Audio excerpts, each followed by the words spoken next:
Umwungere mukuru wa Katolika Papa François ari mu bitaro Gemelli vy'i Roma.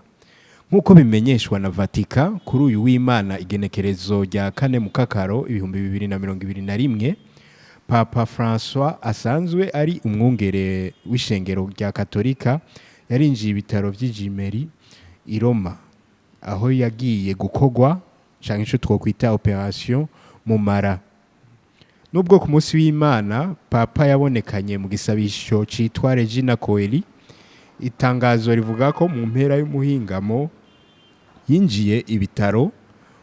Umuganga yitwa Sergio Alfieri niwe yarategekanijwe kuba arongoye abazomukora, ariko iryo tangazo ntiryatomoye neza amasaha iryo korwa ryamaze canke igihe rizotunganirizwa rigahera. Papa François afise imyaka 84, ubundi bivuga ko afise amagara meza uretse ingwara y'imitsi ikunze kumutera intege nke. Kuva atorewe kuba papa muri 2013 ryari ryo rya mbere yinjiye ibitaro. Nk'uko bishikirizwa n'ikinyamakuru ca Katolika Avenir, nko kw'isaha y'9 zo kuri uyu w'Imana hibonekeje abanyamakuru atari bake bari ku nkengera z'ivyo bitaro.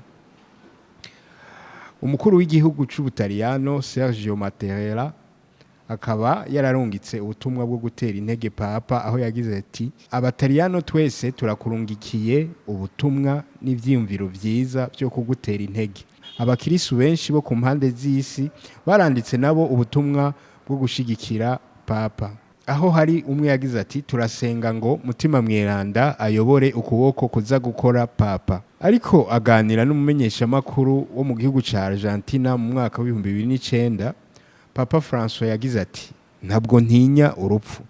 Aho hari igihe uwo mumenyeshamakuru yaramubajije ku bijanye n'ingwara y'amahaha yagize bakamukora igihe yari agifise imyaka 21. Papa yamwishuye ko inyuma yaho bamukoze ico gihe atigeze kugira ingorane z'amahaha, iz'uburuhe canke zo guhema. Papa François yavutse ku wa 17 Kigarama mu mwaka w'1936. Mu mwaka uheze yaratewe impungenge n'ikiza ca coronavirus cari kibangamiye igihugu c'Ubutaliyano, yamara kugera ubu amagara yiwe yaracifashe neza, kandi arategekanya urugendo mu gihugu ca Slovakia ku magenekerezo ya 12 gushika 15 Nyakanga uyu mwaka.